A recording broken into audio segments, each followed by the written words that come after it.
Hello everyone, ये जो आप देख रही है कैमरॉन प्रो का 4 इंची का 1000 वाट का ग्राइंडर है जिसका फील्ड जल चुका है और डैमेज भी हो चुका है। तो जैसे कि आप लोग देख सकते हैं मैंने इसका न्यू फील्ड मंगा लिया है। तो अब यहाँ पे देख सकते हैं ये हमारा इसका न्यू फील्ड है जो कि ओरिजिनल है। यहाँ पे आप लोग देख सकते हैं साइड बाय साइड ये हमारा एक न्यू फील्ड है और एक पुराना वाला फील्ड है। तो अब हमें इसके न्यू फील्ड को इसके बॉडी में इंस्टॉल करना होगा।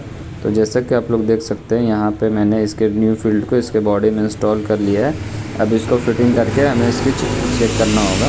तो यहाँ पे देख सकते हैं मैंने इसे फिटिंग कर लिया और ये चेक कर ले रहा हूँ। तो यहाँ पे आप लोग देख सकते हैं कि ये हमारा प्रॉपरली वर्क कर रहा है।